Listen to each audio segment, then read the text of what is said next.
श्रीवासादि गौर भक्त बिंद हरे कृष्णा कृष्ण कृष्ण हरे हरे हरे राम राम राम हरे हरे। ओम नमो भगवते वासुदेवाय वासुदेवाय। ओम नमो भगवते वासुदेवाय। ओम नमो भगवते वासुदेवाय। नमो भगवते वासुदेवाय। ओम नमो भगवते वासुदेवाय। হরে কৃষ্ণ। তো আমরা একটা শ্লোক করি, এরপরে আমরা শুরু করব। এটা শ্রীমদ্ ভাগবতমের প্রথম স্কন্ধের প্রথম অধ্যায় 19 নম্বর শ্লোক। ভয়ম তু ন বিত্তিপাম উত্তম শ্লোক বিক্রমে যশ্রীণতাম রসজ্ঞানম সাধু সাধু পদে পদে। আপনারা যদি আমি যদি বলি আপনারা কি শুনতে পাচ্ছেন, তখন আপনারা হাত তুললে হবে, ঠিক আছে? আর সবাই ভিডিও অন করে রাখবেন, এটা যেন বলতে না হয়। আর আমি যখন দেখবো আপনাদেরকে, যদি বলি শুনতে পাচ্ছেন কিনা প্রশ্ন করলে, তখন হাত তুললে বুঝতে পারবো আমি।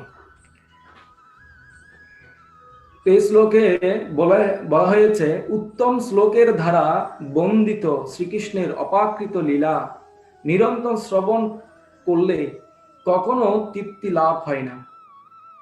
ভগবানের সঙ্গে অপাকৃত সম্পর্কে যারা যুক্ত হয়েছেন, তারা পদে পদে তার অপাকৃত লীলারস আস্বাদন করেন। আপনারা সবাই শুনতে পাচ্ছেন? ভালো করে শুনতে পাচ্ছেন? হরি বল।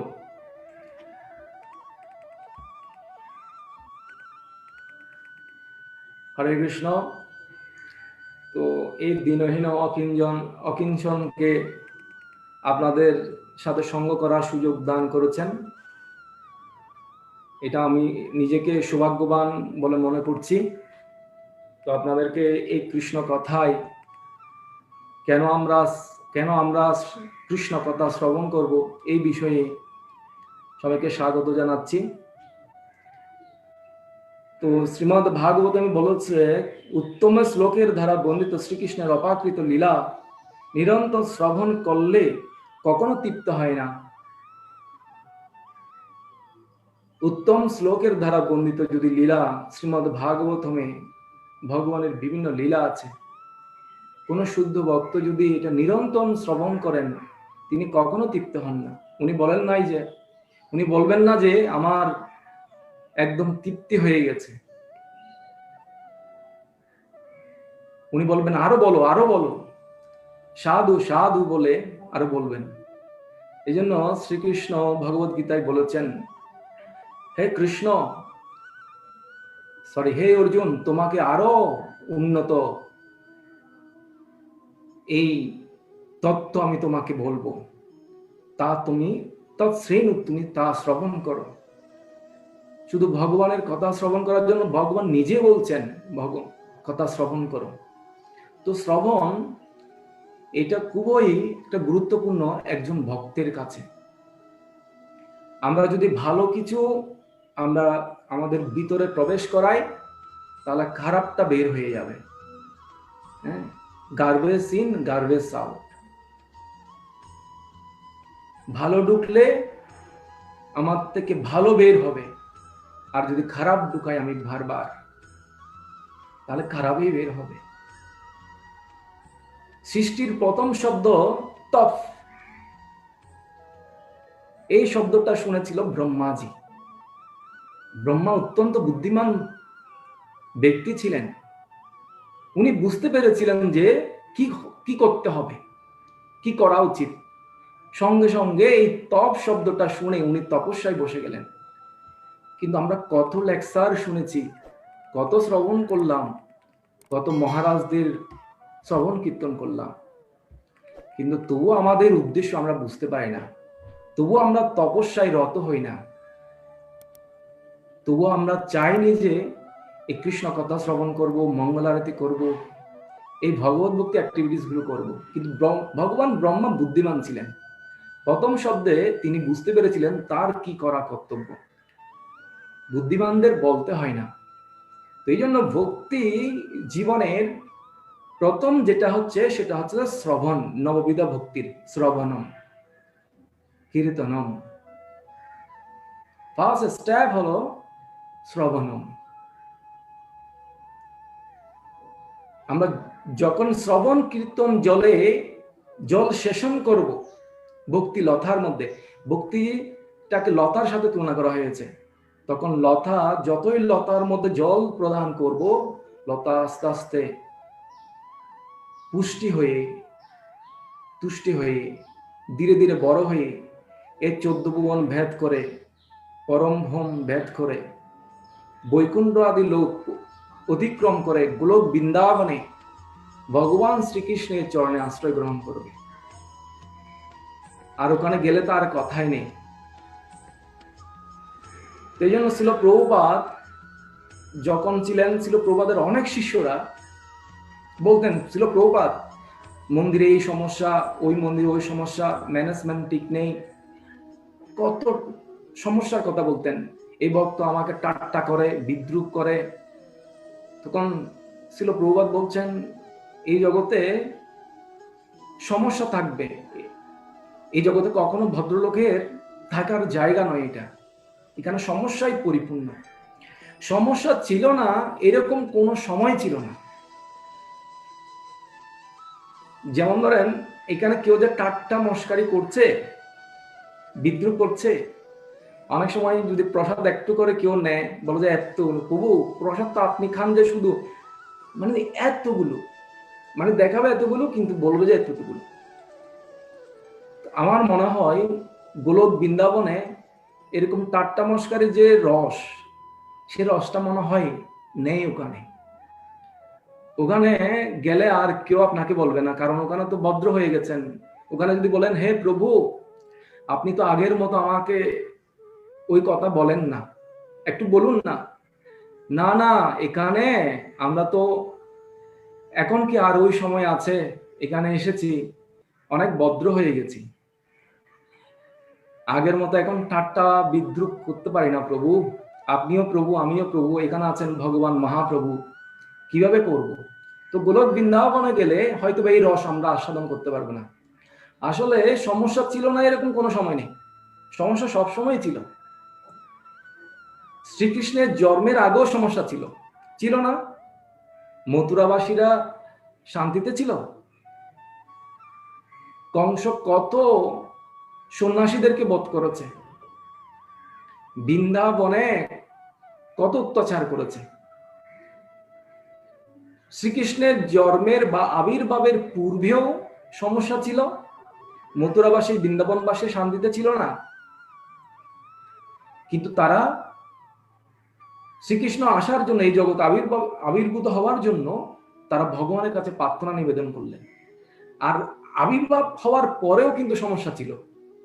অগাসুর, পুতানা, রাক্ষসী, বকাসুর, কত অসুর পাঠাতো। কংস মামা খেলনা হিসাবে ভাগ্নেকে মানে খেলনা পাঠাতো, উপহার প্রদান করত, আর ভগবান ওদের সাথে মজা করে খেলতো। তো সমস্যা সবসময় ছিল, আর শ্রীকৃষ্ণ এদেরকে বধ করতেন। বৃন্দাবনবাসীরা সবসময় টেনশনে ছিলেন কৃষ্ণের কি হবে। আপনি ভক্তি জীবনে চলে আসলো সমস্যা থেকে যাবে, আর ভক্তি জীবনে না থাকলে তাও তো আরো বেশি সমস্যা, থাকলেও সমস্যা, না থাকলেও সমস্যা, সমস্যাই থাকবে। এই জন্য কৃষ্ণ এই জগতে কেন আসেন?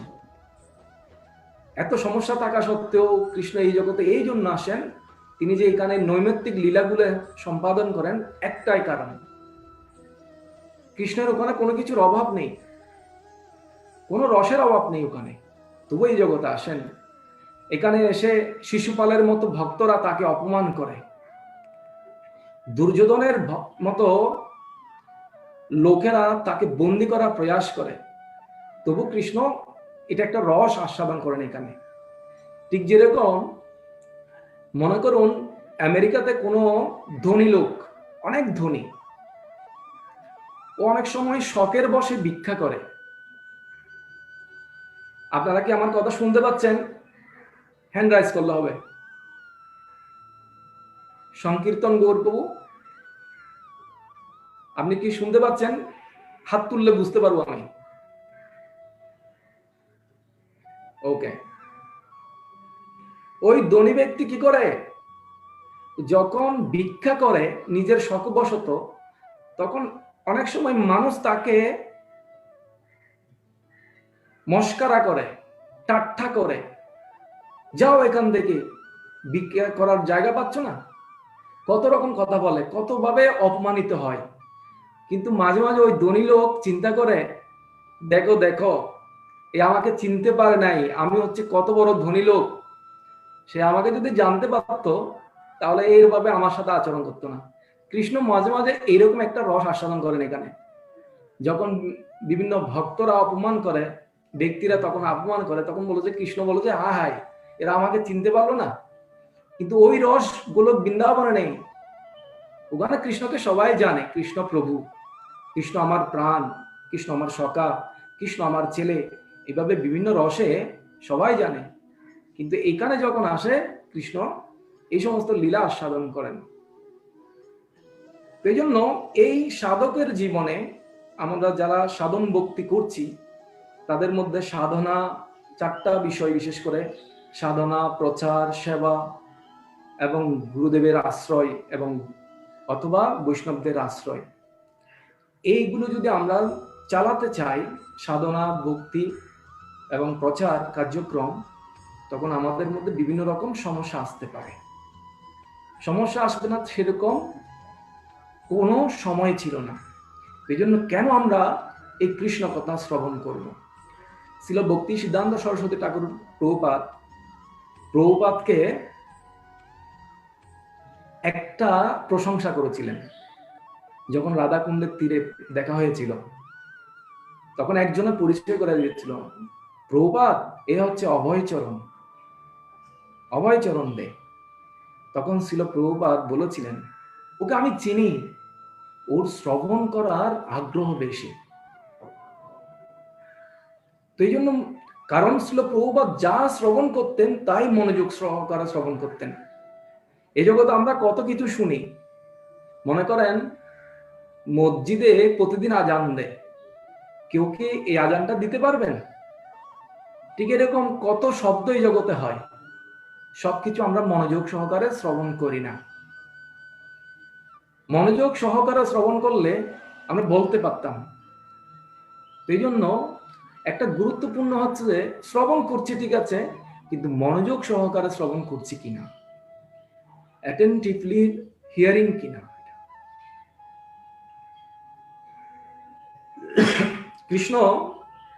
কৃষ্ণদাস কবিরাজ গোস্বামী বলেছিলেন, আমাদের দেহের পুষ্টির জন্য আমরা খাবার গ্রহণ করি, ঠিক এরকম একজন সাধকের জীবনে ভক্তিতে যদি পোষণ করতে চায়, ভক্তি পোষণ করার জন্য তাকে শ্রবণ করা প্রয়োজন।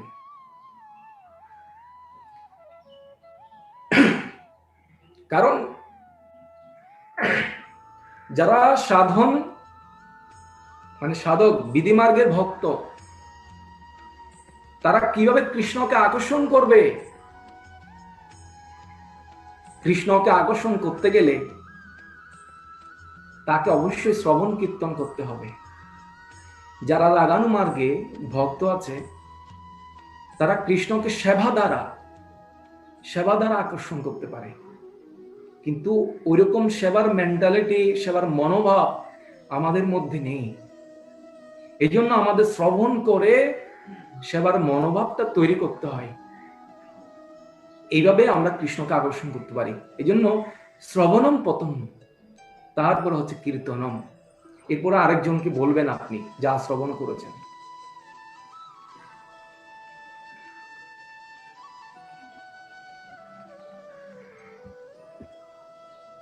আমরা যখন ভক্তি জীবনে আসি, আমাদের 5-10 বছর চলে যাচ্ছে, অনেকের চলে যাচ্ছে।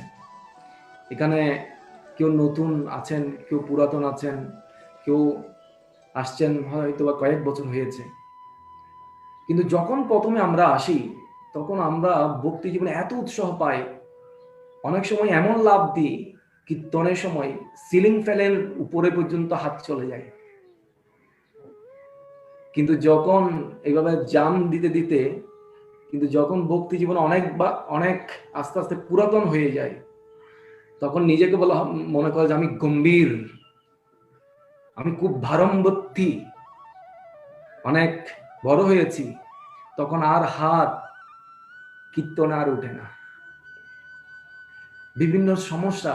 আর এটাই হচ্ছে আমাদের ব্যাধি। অনেক সময় বিভিন্ন ক্লাস শুনতে শুনতে আমরা বলি যে প্রভু কি বলবেন সেটা আমি জানি, নোট করার সময় তাক করে তাকি তার দিকে, এই প্রভু এই কথাটা এই সময়ে বলবেন, আমি জানি ওই বিষয়ে আর কোন ইন্সপিরেশন হৃদয় থেকে পাওয়া যায় না। প্রভু এমন কিছু বলুন, এমন লেকচারটাকে ঘুরান যেন আমার ব্রেনের তার খুলে যায়। আর আপনি যদি ব্রেনের তার খুলতে না পারেন, তাহলে কি লেকচার এই ভাই দিলেন? এই জন্য আমরা এই আধুনিক লেখাপড়া এবং আধুনিক সমাজে অনেক বিশেষ করে বয়েজদেরকে সরলতা বিষয়ে শিক্ষা প্রদান করতে হয়। সরলতা বিষয়ে শিক্ষা প্রদান করতে গিয়ে অনেক সময় সেমিনার প্রদান করতে হয়। তো সেমিনারের এক প্রভু বলছিলেন, প্রভু আপনি সরলতা বিষয়ে মানে সিম্পলিসিটি সম্পর্কে যে সেমিনার দিয়েছেন, সেটা খুব কমপ্লেক্স করে আপনি সেমিনারটা উপস্থাপনা করিয়েছেন। অনেক সময় সিম্পলিসিটির সম্পর্কে কমপ্লেক্স করে বোঝাতে হয়। তো আর এইটা হলো যে আমাদের ব্যাধি। আর এই ব্যাধি থেকে যদি আমরা মুক্ত হতে চাই, তাহলে আমাদের অবশ্যই শ্রবণ করা দরকার। ছিল প্রভুপাদ রাত জেগে 2 ঘন্টা ঘুমিয়ে কত বই লিখেছেন। কেন? কেউ কি পারবেন? বা আমরা কি পারবো ওই সময় গভীর রাতের ঘুম থেকে উঠে এরকম কোনো সাধনা করতে, কোনো সেবা করতে? আরে ওই সময় ঘুমের টেস্টটা হচ্ছে ভিন্ন। কেউ ওই সময়ে ঘুমের স্বাদ ত্যাগ করতে চায় না, কিন্তু ওই সময়ের ঘুমের স্বাদ প্রভুপাদ ত্যাগ করেছেন শুধুমাত্র আমাদের জন্য। এই জন্য বিদুর মৈত্রীয় ঋষিকে প্রশ্ন করেছেন এই শ্রবণ বিষয়ে, আমাকে আরো ভগবান কৃষ্ণ সম্বন্ধে বিস্তারিত বলুন। এবং সুখদেব গোস্বামী যখন 10ম স্কন্ধে যান, তখন কৃষ্ণ সম্পর্কে বলা যখন শুরু করেছেন, তখন পরীক্ষিত মহারাজ বলছেন, আমাকে আরো বিস্তারিত ভাবে শ্রীকৃষ্ণের সমস্ত লীলা আমাকে বর্ণনা করুন। দেখুন, যারা শ্রোতা আছে তারা কৃষ্ণ লীলা শ্রবণ করার জন্য বক্তাকে কি বলছেন, বিস্তারিত বলুন। কিন্তু আমাদের ক্ষেত্রে কি হবে, প্রভু একটু শর্ট করে ফেলুন তো, অত দীর্ঘ লেকচার শোনার কি আর সময় আছে? অত বিস্তারিত পুঙ্খানুপুঙ্খভাবে বিবরণ করার দরকার নেই। কারণ প্রতি পদম পদম যন্ত্রণা মূলম, মানে যন্ত্রণা, প্রতি পদম পদম পুণ্য অমৃত আস্বাদম না। যদিও পদম পদম যদ বিপদম বলেছে, একদিকে বিপদের কথা, একদিকে যন্ত্রণার কথা বলেছে, কিন্তু আবার আরেক দিকে ভাগবতমে বিভিন্ন শাস্ত্রে বলা হয়েছে প্রতি পদম পদম পুণ্য অমৃত আস্বাদনম।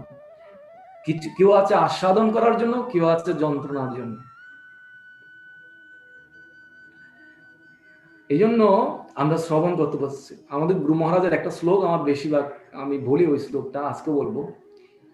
শ্রীণথ শ্রদ্ধয়া নিত্যম ঘৃণতম চ সশিষ্টিতম কালেন নাতি দীর্ঘেন ভগবান বিশ্বতে হৃদি শ্রীণতা শ্রদ্ধায়া নিত্যম। এ শ্রবণ করতে হয় শ্রদ্ধার সহিত, নিত্যম সব সময় করতে হয়। অনন্য চিন্তয়ন্ত মাম, অনন্য চিন্তয়, সব সময় ভগবানের কথা যিনি চিন্তা করেন, ভগবান তার ভার বহন করেন। সততম কীর্তয়ন্ত মাম যতন তচ্ছ দৃঢ়ব্রতা, যত্ন সহকারে এবং দৃঢ়ব্রতা সহকারে সব সময় শ্রবণ কীর্তন করতে হয়। কিন্তু আমাদের ক্ষেত্রে যদি মাঝে মাঝে হয়ে যায়, শিল প্রভুপাদ বিভিন্ন তাৎপর্য বলেছেন, বিভিন্ন তাৎপর্য উনি বারবার বলছেন 24 ঘন্টা কৃষ্ণ ভাবনায় থাকো, 24 ঘন্টা কৃষ্ণ ভাবনা থাকায়। কিন্তু আমরা যদি 2-3 ঘন্টা থাকার পর তখন বলি যে প্রভু আমার সমস্যা আছে, আমার ব্যক্তিগত সমস্যা, এই বয়স আমি আর থাকতে পারবো না, আমি শিফট হচ্ছে অন্য জায়গায়, তাহলে 24 ঘন্টার মধ্যে প্রভুপাদ বলেছে, ভগবান বলেছে 24 ঘন্টা, কিন্তু আমরা শ্রবণ করছি মাত্র বা কৃষ্ণ সেবায় এঙ্গেজ থাকতে মাত্র 2 ঘন্টা বা সামটাইম, নট অলওয়েজ। তো এই জন্য কালেন নাতি দীর্ঘেন ভগবান বিশত হৃদি, কোন কালের সময় অপেক্ষা করবে না। ভগবান বিশতে হৃদি, সঙ্গে সঙ্গে সঙ্গে সঙ্গে হৃদয়ে প্রবেশ করবে আমাদের, কোনো সময় অপেক্ষা করবে না। কারণ হৃদয়টাকে পরিষ্কার রাখতে হয়। ঠিক যেরকম মনে করুন কোন একটা রুম 7 দিন যদি ঝাড়ু দেওয়া না হয়, তাহলে অনেক মাকড়সার জালি, অনেক পোকামাকড়, বিশেষ করে তেলা পোকা হয়ে যাবে অনেক। এই জন্য প্রতিদিন ঝাড়ু দিলে ওরকম মাকড়সার জালি দেখা যায় না। তো আমাদের হৃদয়টা একটা কক্ষ, আর শ্রীমদ ভাগবতম গীতা অমৃত দিয়ে এই হৃদয়টাকে পরিষ্কার করতে হয়। আর এই জন্য শ্রবণের খুবই গুরুত্বপূর্ণ। শ্রীণতা শকতা কৃষ্ণ পুণ্য শ্রবণ কীর্তন হৃদি অন্তস্তহি অভদ্রাণি বিদুন্নতি সুরিৎসতাম। বিদুন্নতি সুরিৎসতাম মানে হলো কোন সময়, অনেক সময় ওই ফ্লোরের মধ্যে ময়লা থাকে অনেক, আপনারা দেখবেন। এটা ঝাড়ু দিলেও হালকা করে যদি মবিং করে দেন, ওটা ময়লাটা যায় না। তখন কি করতে হয়, অনেক সময় পা দিয়ে কি করে জানেন, মবিং এর উপর পাটা রেখে এরকম করে বসাতে থাকে, তাড়াতাড়ি উঠ ময়লাটাকে বলে দেয়। তো দেখেছে তবু ময়লা যাচ্ছে না, তখন কি হয়, বিম পাউডার নিয়ে এসে একটা জালে নিয়ে এসে ঘষাতে থাকে। তো শ্রবণ কীর্তনে যখন আমাদের রুচি হয় না, আমাদের সমস্যা যায় না, তখন আমাদেরকে ওই কাজটাই করতে হবে, কারণ ওখানে ময়লা হয়ে গেছে অনেক। তো এই জন্য যদি ঘষা দিই ভালো করে ডিটারজেন্ট পাউডার নিয়ে বা বিম সাবান দিয়ে একটু জালে দিয়ে, তাহলে চলে যাবে। এই জন্য এটাকে বলা হয় বিদুন্নতি, একদম বড় বড় ধাপ পর্যন্ত চলে যাবে। আমি 4টা বিষয় নিয়ে আজকে আলোচনা করব। এতক্ষণ যেটা আলোচনা করেছি সেটা হলো যে সূচনা। এই 4টা পয়েন্ট নিয়ে আমি আজকে আমার ক্লাসে প্রবেশ করব। আপনারা একটু সহযোগিতা করবেন, মাঝে মাঝে জিজ্ঞেস করব আপনারা শুনতে পাচ্ছেন কিনা, তখন আপনারা হাত তুলবেন।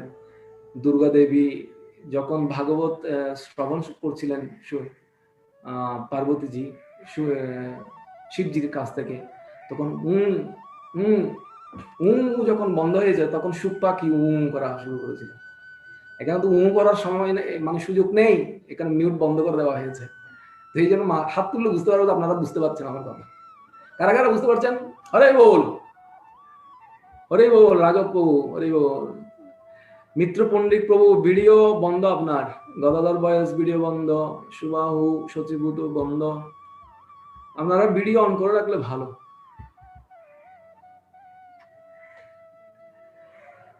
এই শ্রবণ বিষয়ে 4টা জিনিসটা আমরা কেন শ্রবণ করব। একটা হলো যে প্রেম, সবাই প্রেম চায়, প্রেম করতে চায় আর প্রেম দিতে চায়।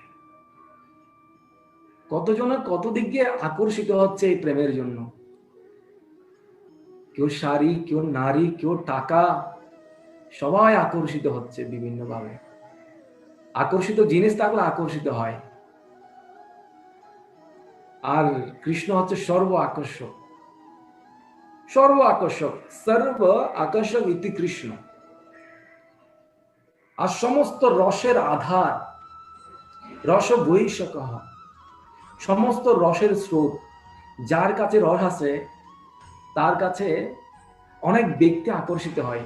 কারো রূপ থাকলে আকর্ষিত হয়, কারো গুণ থাকলে, কেউ যদি ভালো করে মৃদঙ্গ বাজাতে পারে, ভেরি গুড, এই ছেলেটা খুবই সুন্দর মৃদঙ্গ বাজায়, ওর প্রবচন শুনে আমার খুব ভালো লাগে। এক এক ভক্তের এক এক কোয়ালিটি, আর ওই কোয়ালিটিগুলো দিয়ে সবাই আকর্ষিত হয়। ঠিক এরকম কৃষ্ণ হচ্ছে সর্ব আকর্ষক, উনি সবাইকে আকর্ষণ করতে পারেন, কারণ ওনার মধ্যে বিভিন্ন রস আছে আর সবাই প্রেম করতে চায়। আর কৃষ্ণ হচ্ছে যে প্রেমিকদের মধ্যে নায়িকক শিরোমণি, উনি হচ্ছে নায়কদের মধ্যে শিরোমণি। নায়ক কেন বলা হয়? কারণ নায়ক বলতে আমরা যাকে বুঝি সে হচ্ছে খুবই সুদর্শন এবং সুন্দর একজন পুরুষ, তার মধ্যে অনেক গুণ বিরাজমান, এই জন্য নায়ক বলা হয়। নায়কক শিরোমণি কৃষ্ণ, এই জন্য সবাইকে আকর্ষণ করতে পারে। আর আমরা সবাই প্রেমের কাঙাল, কতই না আমরা ছুটছি এই জগতে। হ্যাঁ, এই জন্য আমাদের সঠিক ডাক্তার ধরতে হবে। মনে করেন আপনার একটা পার্টস খারাপ হয়েছে সাইকেলের, এখন আপনি যদি ঘুরেন ডাক্তারখানায়, যদি ঘুরেন তো ডাক্তারখানায় আপনার শরীরের যদি কোনো পার্টস খারাপ হয় তাহলে আপনি যেতে পারেন, কিন্তু সাইকেলের পার্টস খারাপ হলে ডাক্তারখানা, ওখানে ডাক্তারখানা গিয়ে কোনো লাভ নেই। ঠিক আছে, একবার কি হয়েছে জানেন, এক ব্যক্তি তার সর্দি জ্বর হয়েছে, একটু ঠান্ডা লেগেছে, এই জন্য ডাক্তারের কাছে গেল। আর ডাক্তার বলল, আপনি গরম কম্বল দিয়ে ঘুম যান, বেশি করে ঘুম যান। তখন ওই ব্যক্তি বললো যে এটা হচ্ছে কম্বলওয়ালা ডাক্তার, মানে মেডিসিন দেয় নাই, বলছে কম্বলওয়ালা। এই জন্য আমাদেরকে, আমরা অনেক বিষয় শ্রবণ করি, কার কাছ থেকে শুনবো আর কি শুনবো এবং কোন বিষয়ে আমরা শ্রবণ করা উচিত সেটা আমাদের নির্ণয় করা, কারণ আমরা সবাই অন্বেষণ করছি। কি অন্বেষণ করছি? সেটা হচ্ছে আমরা কাউকে না কাউকে ভালোবাসতে যাচ্ছি, কাউকে না কাউকে আমরা আমাদের মনটা দিতে চাচ্ছি, কিন্তু আমরা যদি ভুল জায়গায় দিয়ে ফেলি তাহলে সেটা অন্যদিকে কনভার্ট হয়ে যাবে। আর রুক্মিণী দেবী শুধুমাত্র কৃষ্ণের কথা শুনে তিনি আকর্ষিত হয়ে গিয়েছিলেন। রুক্মিণী দেবী কৃষ্ণকে দেখেননি, শুধুমাত্র নারদ মুনি থেকে কয়েকবার শুনেছেন। আমরা কত শ্রবণ করেছি মহারাজদের কাছ থেকে, আমরা কি আকর্ষিত হয়েছি? আরে রুক্মিণী দেবীর সামনে কৃষ্ণের বিগ্রহ ছিল না, বিগ্রহ ছিল? আপনারা বলুন, কৃষ্ণের বিগ্রহ ছিল? হ্যাঁ, ছিল না। আমাদের সামনে গৌরনীতাই আছে, আমাদের সামনে রাধা মাধব আছে, বিগ্রহ রূপে আছে, আর কত মহারাজরাই আমাদেরকে প্রবচন দান করছেন, কিন্তু আমরা আকর্ষিত হই না। আর রুক্মিণী দেবী শুধুমাত্র একবার দুইবার শুধু শুনেছে, তার দরবারে এসেছে, হ্যাঁ, বিদগ্ধ রাজের দরবারে এসেছে, আর শুনেই সঙ্গে সঙ্গে প্রেমপত্র লিখে দিলেন। কিছুদিন আগে একটা শেয়ার করেছিলাম, জগন্নাথের কাছে এক বিষ্ণুপ্রিয়া, উনি প্রেমপত্র লিখেছিলেন। তো এই জন্য বলতে হবে কৃষ্ণ আমার, আমি কৃষ্ণের। এখন শিল প্রভুপাদকে একজন বলছেন, শিল প্রভুপাদ আমরা কিভাবে বলতে পারি কৃষ্ণ আমার? মনে করেন কোন প্রেমিক তার প্রেমিকাকে সে আমার বলে, আমার প্রেম, আমার প্রেমিক, কিন্তু অন্য জনে যদি পরক্রিয়া প্রেম করতে চায়, সে যদি বলে আমার, তখন তাদের মধ্যে অনেক দ্বন্দ্ব সৃষ্টি হয়ে যায়। এই জন্য অনেক সময় এরকম লাভ কেসগুলো, এরকম ভালোবাসার কেসগুলো অনেক সময় পুলিশ পর্যন্ত হ্যান্ডেল করতে চায় না, কারণ অনেক সময় বিভিন্ন রকম সুসাইডও করে থাকে। কিন্তু কৃষ্ণ এমন একজন, আপনি যদি কৃষ্ণকে ভালোবাসেন, আমি বলবো না যে কৃষ্ণ আমার, আপনি কেন ভালোবাসছেন? আপনি ভালোবাসতে পারেন না, এই আমার একমাত্র প্রেমিক, আপনি ভালোবাসছেন, কৃষ্ণ আপনাকেও ভালোবাসবে। ঠিক এরকম আপনি যদি একজন ভক্ত তৈরি করে নিয়ে আসেন, আমি বলবো না যে আপনি কেন কৃষ্ণকে এই ভক্তটা আনছেন, আরে কৃষ্ণ তো আমার। যদি আনেন মন্দিরে, যদি কোনো ভক্ত নিয়ে আসে বেশি বারবার, তখন ভক্তরা খুশি হয়। কেন? কৃষ্ণ কৃষ্ণ এমন নয় যে কোন একজন প্রেমিক দাবি করবে আমার, এবং অন্য কেউ দাবি করলে কেস করে দেবে, এরকম নয়। অন্য কেউ দাবি করলে যদি আমার, আমরা কেস করি না, আমরা বলি যে এর হচ্ছে ভক্তি বৃদ্ধি হয়েছে, কৃষ্ণের প্রতি তার অনুরাগ হয়েছে, আরো বেশি বেশি ভক্তকে এঙ্গেজ করাতে পারলে এটা আরো ভালো। আমরা দাবি করি না। এই জন্য কৃষ্ণ হচ্ছে যে কি বলা হয়, বিশ্বপ্রেমিক। বিশ্বের সমস্ত মানুষ কৃষ্ণের সাথে প্রেম করতে পারে, বিশ্ব ভ্রাতৃত্ব করার জন্য প্রয়াস করছে অনেকে, কিন্তু কৃষ্ণ হচ্ছে বিশ্বপ্রেমিক। এই জন্য কৃষ্ণের আমরা সবাই সন্তান এবং আমরা তাকে ভালোবাসতে পারি। আর এই জন্য প্রেম আমাদের দরকার, আর আমাদের বিশ্বপ্রেমিক কৃষ্ণকে আমাদের ভালোবাসা দরকার। আরেকটা হলো যে কৃষ্ণ হচ্ছেন ডাক্তার। আমাদের কত রোগ আছে, আমরা সবাই রোগী, ভবসমুদ্রে ভবরোগী সবাই। কেন? কাম ক্রোধ, বিভিন্ন রিপুগুলোর দাস আমরা, কাম ক্রোধ পরায়ণাহ। কিন্তু শ্রীমদ ভাগবতম বলছে কাম ক্রোধ পরায়ণ কৃষ্ণ নারায়ণ পরায়ণাহ। হ্যাঁ, আশাপাশে শতবদ্ধা কাম ক্রোধ পরায়ণাহ। আশাপাশে শত শত দড়ি দিয়ে আমাকে বেঁধে রেখেছে, কত ভাঙা আমাদের। আমি চাই এরকম বয়সের ছেলের, এই ছেলেটা চাই ওইরকম, এই মানুষটা আমার এরকম চাই, কিন্তু ওই রকম আশাপাশে আমরা শতবদ্ধ, কাম ক্রোধ পরায়ণ। কিন্তু শ্রীমদ ভাগবতম বলেছে নারায়ণ পরায়ণ, কাম ক্রোধের নয়, নারায়ণের পরায়ণ হতে বলেছে। এই জন্য কৃষ্ণ কথা is a powerful medicine. Krishna is a doctor. Krishna একজন হচ্ছে ডাক্তার, আর কৃষ্ণ কথা হচ্ছে যে পাওয়ারফুল মেডিসিন। এনেছি ঔষধি মায়া নাসিবার লাগে। এই জন্য শ্রীমদ ভাগবতমে বলেছে দশম স্কন্ধে, এটা আপনারা পাবেন প্রথম অধ্যায়ের 4 নম্বর শ্লোক, নিবৃত্তিত সেই উপগীয়মানা ভব ও সুধাত সত্র মনোভিরামা। নিবৃত্ত, আপনি যদি নিবৃত্ত হতে চান আশাপাশ থেকে, জড় বাসনা থেকে, ভব ওষুধ মহা ওষুধ বলা হয়েছে, সত্র মনোবিরামা, অবিরাম কৃষ্ণ কথা শ্রবণ করুন। উত্তম শ্লোক গুণানুধারণা। এই উত্তম শ্লোকের দ্বারা ভগবানের বর্ণনা, গুণ মহিমা কে কীর্তন করে না? যে কীর্তন করে না সে কি, সে কে? শ্রীমদ ভাগবত বলছে পুমান বিরাজ্যে বিনা পশুক না ঘা, পুমান বিরাজ্যে বিনা পশুক না ঘা।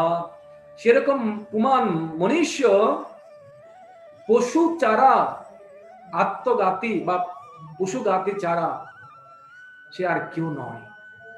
এই উত্তম শ্লোকের দ্বারা ভগবানের কথা বর্ণনা করা হচ্ছে। সে কেউ যদি শ্রবণ কীর্তনে তার রতি বা আকর্ষণ না হয়, সে পশু ছাড়া আর কেউ নয়। নিবৃত্তিত্বই সেই উপগীয় মানা। হরে কৃষ্ণ। শ্রবণ করতে পারছেন? শোনা যাচ্ছে? শিল প্রভুপাদ যখন বৃন্দাবনে একবার জন্মাষ্টমীর সময় শিল প্রভুপাদ কৃষ্ণ বই পড়ছিলেন, কৃষ্ণ বুক, তখন প্রায় রাত 12টা বেজে গেছে। আর কৃষ্ণ বই পড়তে পড়তে সমস্ত ভক্তদের খিদা লেগেছে, তারা প্রসাদ পেতে যাচ্ছে। কিন্তু প্রভুপাদ রাত 12টায় বলছে কৃষ্ণ বই খুলো আর কৃষ্ণ কথামৃত আমাকে পান করাও। তখন এক ভক্ত কৃষ্ণ বই পড়ছে, তখন প্রভুপাদ এক চ্যাপ্টার শেষ হয়ে গেল, তখন সমস্ত ভক্তরা মনে করছে মনে হয় এক চ্যাপ্টার পড়ার পর আমরা মনে হয় প্রসাদ পেতে পারবো। তখন বলছে, প্রভুপাদ বলছে নেক্সট চ্যাপ্টার। তখন আবার আরেক চ্যাপ্টার পড়লেন। এরপরে ওই চ্যাপ্টার যখন শেষ হয়ে গেছে, তখন আবার বলল নেক্সট চ্যাপ্টার। তখন যে সমস্ত নতুন সন্ন্যাসীরা ডান্ডা নিয়ে ওখানে প্রভুপাদের, মানে ডান্ডা বলতে দণ্ড নিয়ে দাঁড়িয়ে আছেন, তারা সবাই মানে ঘুমে ঘুমে পড়ছে এরকম করে। এক সময় কি হয়েছে, যখন এরকম তিন চার চ্যাপ্টার যখন পড়েছে, তখন তাদের ডান্ডা মানে দণ্ডটা মাটিতে পড়ে গেছে, ধম করে উঠছে। তখন ছিল প্রভুপাদ, তখন বুঝতে পেরেছে ভক্তদের মনে হয় খুব ক্লান্ত লাগছে, খিদে লেগেছে মনে হয়। তখন জয় মহাপ্রসাদ। কিন্তু এই সমস্ত সন্ন্যাসীরা নবীন সন্ন্যাসী ছিলেন, তাদের দণ্ড পড়ে যাচ্ছে। তো চলছিল বৃন্দাবন লীলা। প্রভুপাদ যখন পড়েছিলেন কৃষ্ণ বই, তখন বৃন্দাবন লীলা চলছিল। কিন্তু যখন দণ্ড পড়ে যাচ্ছে, তখন প্রভুপাদ চিন্তা করছে বৃন্দাবন লীলা নাকি কুরুক্ষেত্র। মানে ডান্ডা যখন পড়ে যাচ্ছে, তখন দাম দাম আওয়াজ হচ্ছে ওখানে। কারণ বাস্তবে আমাদের এরকম কোনো অবস্থা নেই, আমরা এরকম শ্রবণ কীর্তন করতে পারি না দীর্ঘক্ষণ ধরে। আমাদের অবস্থা হচ্ছে সে এরকমই, আমাদের দণ্ড, আমাদের অনেক রকম নিদ্রা তন্দ্রা চলে আসবে। এই জন্য এক ভক্ত বলছিল, শ্রীমদ্ ভাগবতম যখন ক্লাস হচ্ছে, তখন বলছে নষ্ট প্রায়শু অভদ্রেষু। নষ্ট প্রায়শু অভদ্রেষু যখন বলা হয়েছে, সঙ্গে সঙ্গে তার নিদ্রা চলে আসছে। এক ভক্ত মজা করে বলছিল, নষ্ট প্রায়শু অভদ্রেষু মানে হলো আসলে ভক্তদের শ্রীমদ্ ভাগবতম শ্রবণ করতে এবং জপ করতে কেন ঘুম আসে, একটাই কারণ। কেন?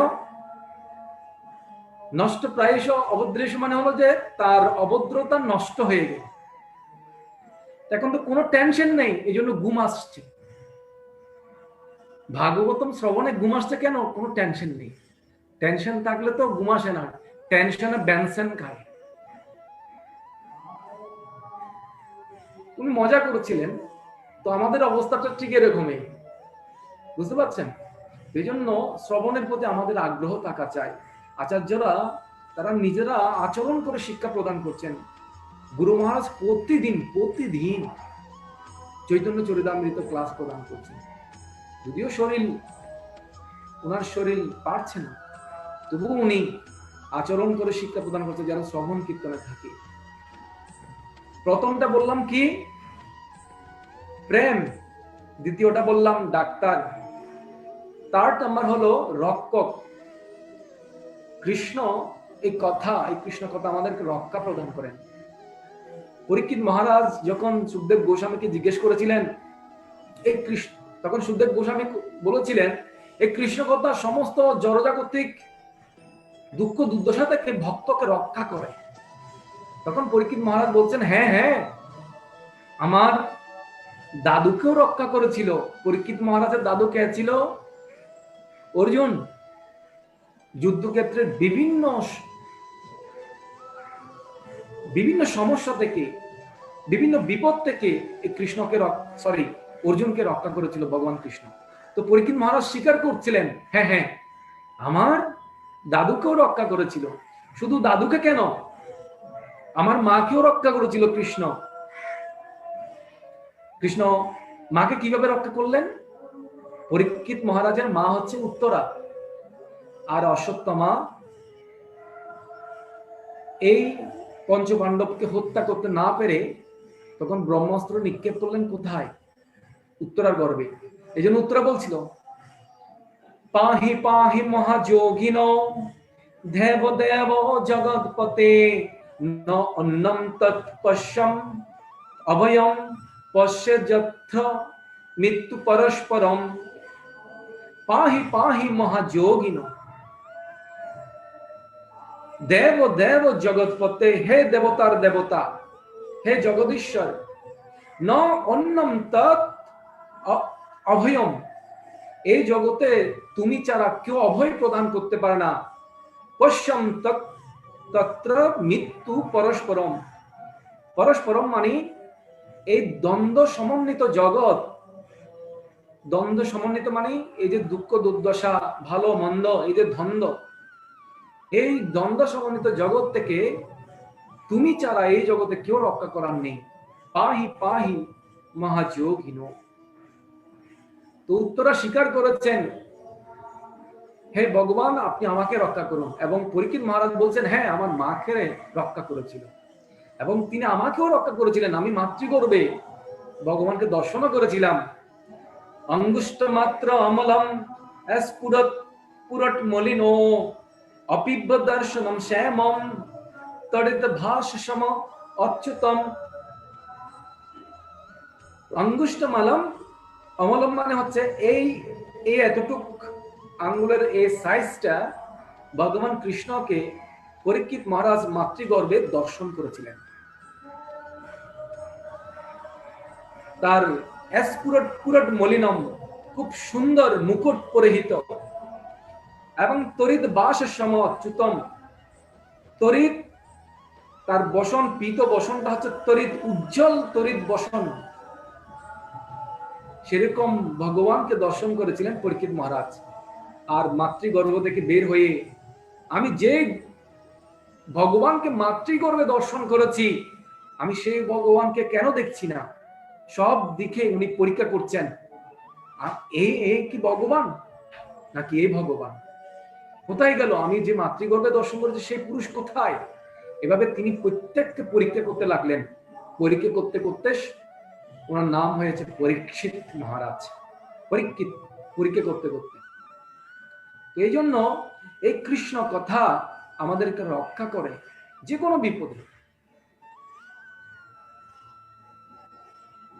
হরে কৃষ্ণ। আপনারা কি শ্রবণ করতে পারছেন?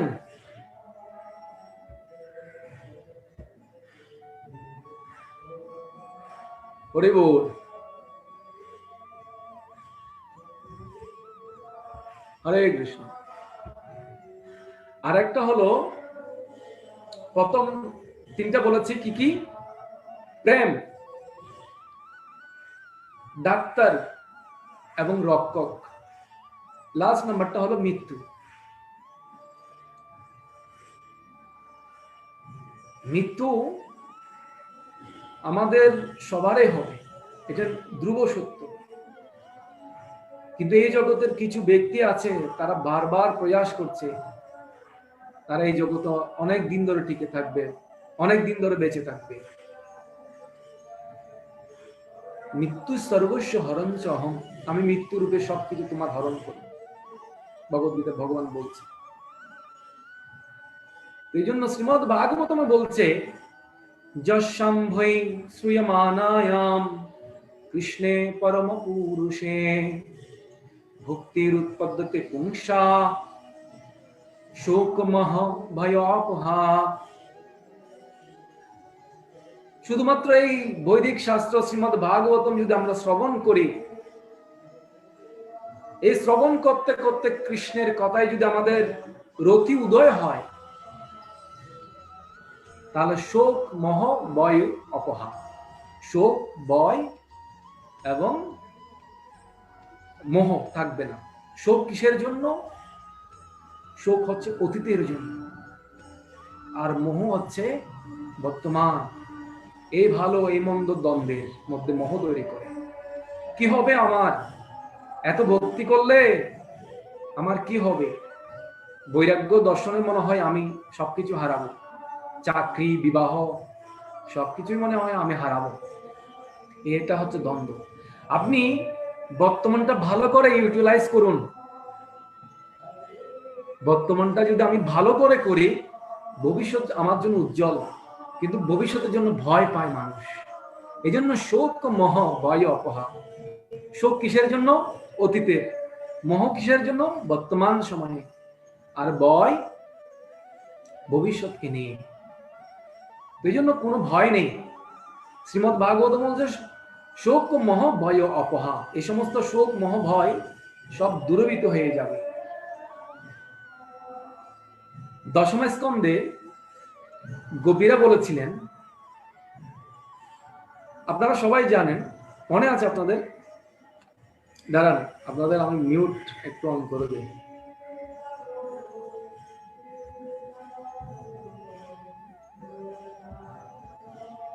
আপনারা চাইলে বলতে পারেন, তব কথা তপ্ত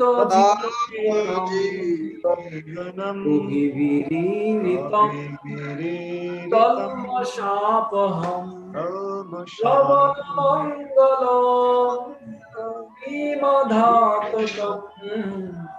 ভ্রুবিগৃহ্ণতি যে ভুরিদা জনা তব কথা অমৃতম তপ্ত জীবনম।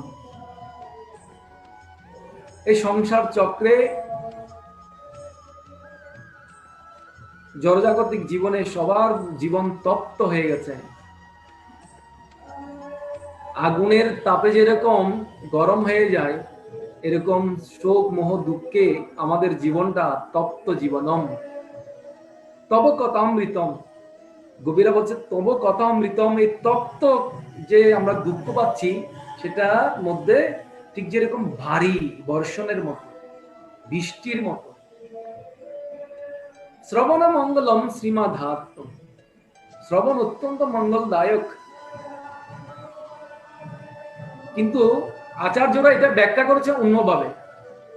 ছিল বিশ্বনাথ ঠাকুর চক্রবর্তী, উনি ব্যাখ্যা করেছেন, কেউ যদি কৃষ্ণ কথা শুনে, কারো যদি কৃষ্ণের রতি জন্মে যায়, আকর্ষিত হয়ে যায়, ওর জীবনটা এমনি, ওর ব্যালেন্স ঠিক থাকবে না। ও সবসময় বিরহ কাতরে থাকবে। আরে কবি বিরত মানে কি? কবি মানে যারা কথাকার। হ্যাঁ, কথাকার মানে যারা ভগবানের লীলা কীর্তন করেন। এক সপ্তাহ ভাগবত মানে এক সপ্তাহ ভাগবত সপ্তাহ বা গীতার কথামৃত পরিবেশন করেন। এই সমস্ত কবি বা কবিরা, কথাকাররা, তারা কথা বলতে থাকেন। আর যে সমস্ত শ্রোতারা আছে, কৃষ্ণ প্রেমিক আছে, তারা শ্রবণ করতে করতে, কিন্তু তারা তো টাকার বিনিময়ে হয়তো বা কথা বিনিময় করছে, কিন্তু যারা শ্রবণ করছে তারা কৃষ্ণর বিরহে কাতর। কৃষ্ণ কথা শুনছে, কিন্তু কৃষ্ণ দর্শন দান করছে না। অদর্শনে মর্মাহত, অদর্শনে মর্মাহত সবাই। এই জন্য আচার্যরা বলছেন, সবাই মর্মাহত এই জগতে, সবাই তপ্ত ক্লিষ্ট সবাই। এই জন্য কৃষ্ণ কথা বা কৃষ্ণের সাথে যার সম্পর্ক ভালো হয়েছে, সে এমনিও শান্তিতে থাকতে পারবে না। গড়ে শান্তি নেই, বয়সেও শান্তি নেই, চলে আসতে চাইবে। এই জন্য বলছে, তুমি কখনো ওই কৃষ্ণের দিকে যদি, মানে তোমার যদি জড়জাগতিক কোনো কিছু ভোগ করার অভিলাষ থাকে, তুমি কখনো বৃন্দাবনে যাবে না। আর বৃন্দাবনে গেলে কখনো যমুনার পারে যাবে না, তমাল বিককে যাবে না, এইভাবে হয়। কৃষ্ণের দিকে যাবে না কখনো, কৃষ্ণের দিকে তাকাবেও না কখনো। এই হচ্ছে আকর্ষণ। আমরা যদি এরকম কৃষ্ণের প্রতি আকর্ষিত হতে পারি, তাহলে আমাদের জীবন সাকসেস। তো মৃত্যুকে জয় করার জন্য এই তব কথা অমৃতম, এই তব কথা অমৃত পান করতে হবে। আমরা অনেক কিছু শ্রবণ কীর্তন করছি, যেরকম শ্রবণ কীর্তন করব, সেরকম আমাদের মধ্যে ইনপুট আউটপুটও হবে, আউটপুটও বেরোবে। হরে কৃষ্ণ। আমি আর দীর্ঘায়িত করছি না, আর লীলা শেয়ার করছি না। আপনাদের কোনো যদি প্রশ্ন থাকে আমাকে বলতে পারেন। 9টা বেজে গেছে। হরে কৃষ্ণ। তাহলে আমি 4টা বিষয় নিয়ে আলোচনা করছি। একটা হলো যে কৃষ্ণর কথা শ্রবণ কেন করব, একটা হলো যে প্রেম, সবাই প্রেম করতে চায়, ভালোবাসতে চায়। জীবের স্বরূপ হয় কৃষ্ণের নিত্য দাস, স্বরূপে আমরা অধিষ্ঠিত হতে চাই। কাউকে না কাউকে সেবা করছি, কাউকে না কাউকে ভালোবাসছি এই জগতে। কিন্তু জীবের স্বরূপ হচ্ছে কৃষ্ণের নিত্য দাস, দাস হয়ে কৃষ্ণকে ভালোবাসা, কৃষ্ণের সেবা করা। আরেকটা হলো যে কৃষ্ণ কথা মানে সরি কৃষ্ণ যে ডাক্তার, কৃষ্ণ একজন ডাক্তার আর রক্ষক। কৃষ্ণ কথা আমাদেরকে রক্ষা করবে বিভিন্ন বিপদ আপদ থেকে। আর হচ্ছে 4 নম্বর হচ্ছে মৃত্যু, শোক মহ ভয় অপহা। হরে কৃষ্ণ। কারো প্রশ্ন থাকলে করতে পারেন, কোনো কিছু বলার থাকলে বলতে পারেন। হরে কৃষ্ণ। অসংখ্য ধন্যবাদ আপনাদেরকে। সংকীর্তন গৌর বাবু, রবীন চৌধুরী, আমি দেখতে পাচ্ছি রাঘব কীর্তন বাবু, গদাধর বয়স, সুভদ্রা বয়স, শাস্ত্রনী বাবু, অনেক দূর থেকে শাস্ত্রনী বাবু শুনছেন।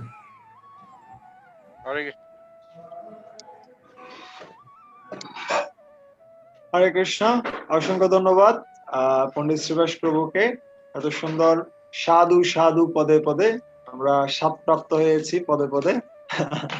আমরা সবাই মিলে একসাথে যদি একটু আনমিউট করে বলি সাধু সাধু। আনমিউট করার অপশন আছে কি?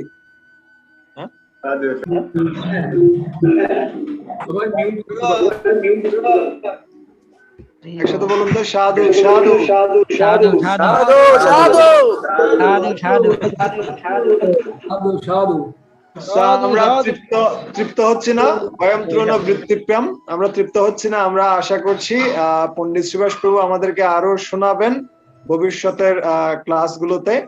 আর সেই সাথে আজকে সন্ধ্যায় আমাদের প্রেরণা ফেস্টিভ্যাল রয়েছে, যেখানে আমাদের শ্রীপাদ নারুগোপাল প্রভু খুব সুন্দরভাবে প্রেরণা ফেস্টিভ্যালে আলোচনা করবেন কিভাবে ম্যাটেরিয়াল লাইফ এবং স্পিরিচুয়াল লাইফের মধ্যে ব্যালেন্স করা যায়।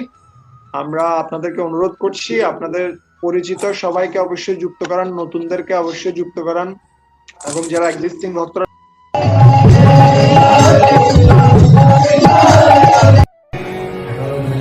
Krishna